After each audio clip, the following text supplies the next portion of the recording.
Literally, we're just talking about your, your win and your qualification for, what is this, your fourth or fifth Olympia now?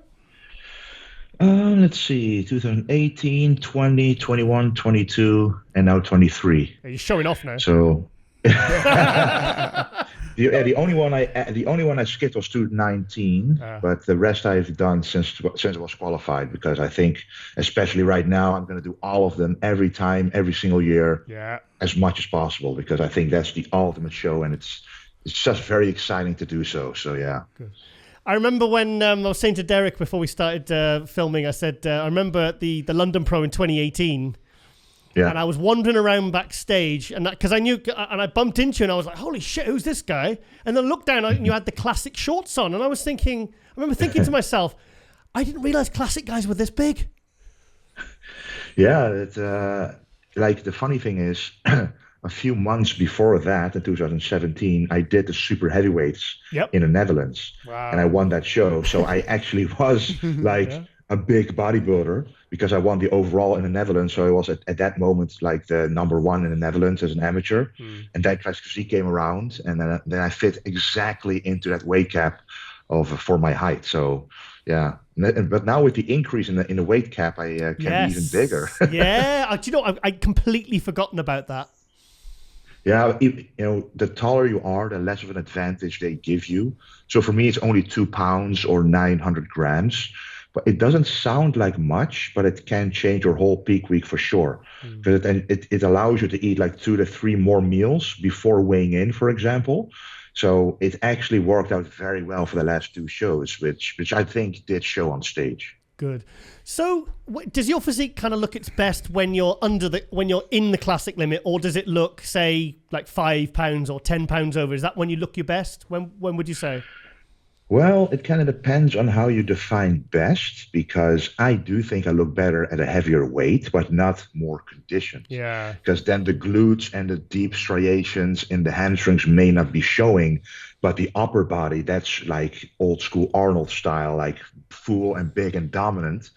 But nowadays they simply want every single striation to be visible down to the glutes.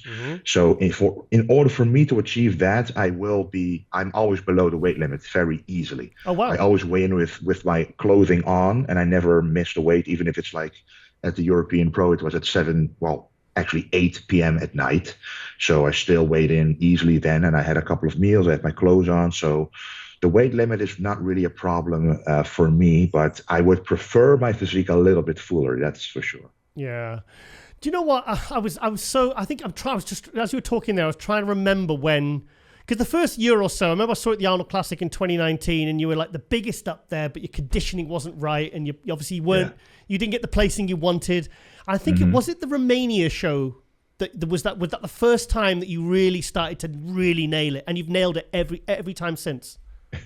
Yeah, pretty much. You're talking about the 2019 Arnold Classic, and then in November that same year was Romania. Oh wow, was it that long ago? Yeah, was it? Yeah, it was in the same year, because, like you say, the only thing they were critiquing was the conditioning. They always say, you have the perfect physique for this class, but you simply need to be more conditioned. And I remember that.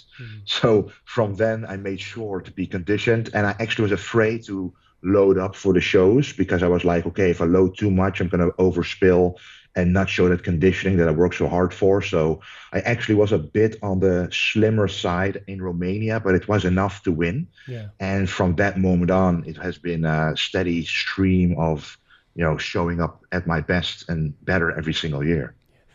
I mean, was it those gym pictures on this latest prep, those last gym pictures you posted, and I thought, and I said to myself, he's actually taking his conditioning to another level again.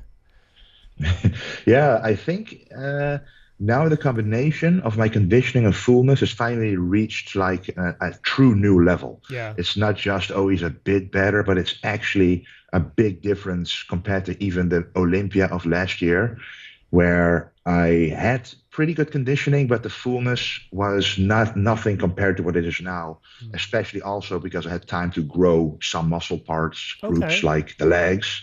which definitely are a big difference compared to last year.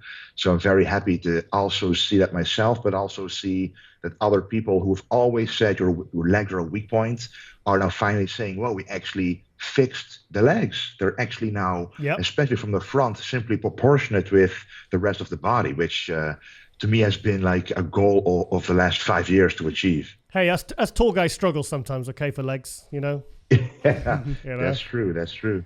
So do you think it's muscle maturity you've got now compared to where you were because I'm seeing more striations, I'm seeing more separation. Is it muscle maturity you say, or would you say is it just more training and more density? Yeah, I think the term muscle maturity also comes from the amount of times that you cut down for a show, because every time that you cut down, you go just a bit deeper and you know more and more what you are supposed to do. And also to maintain muscle, you got to keep training heavy even through the entire contest prep, in my opinion, which I've been able to do. Like my peak strength in the off season, I was still able to maintain that 1 week out from the competitions, which then you maintain that density in the muscle, you maintain that fullness, like the true muscle that you've built will not go away if your strength isn't going down. But then on top, you are more conditioned, and then you're able to show those deep, like detailed striations all the way up in the chest, for example, which I don't see very often in other competitors. Yeah. So that's something that I'm very proud of. Old school, mate. Yeah. So, Stefan Kinsel, I hope I said that right, boss of Outlaw. Yes. How long have you been working with him? So we've been working together since 2021. I did the Poland Pro myself, like a Poland competition, which qualified me for the Olympia. But then I was like, okay, now I want to redeem myself at the Olympia once and for all. So I'm going to hire a coach who has a track record, who I can rely on, who I can actually get a connection with personality-wise, which is also very important. So in 2021, I achieved my all-time best conditioning at the Olympia, but we didn't do an off-season together, which means that we couldn't grow muscle together yet. We hadn't grown that yet. So I hadn't experienced an off-season with him yet. But once we did, the growth was, you can't mistake it. It really, the weak points were being fixed way quicker than before. And the next time I went on stage, that was the RL Classic UK, which even to myself, when I stepped on stage, was kind of a shock to see, whoa, I can actually see a big improvement compared to last time.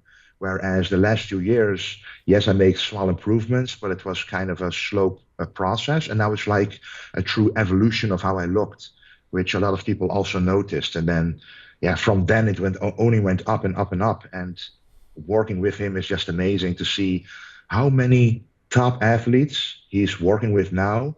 But still, no matter how many athletes he works with, whenever you ask something, or whenever you send him a WhatsApp, or whenever you send him a check-in, he's there like right away. There's no delay. You feel like you're still one of the priorities for him, regardless of how many athletes that he has. And I'm sure that every athlete feels the same way. So I think that's a very unique trait that he has, which makes it very comfortable to work with someone like that.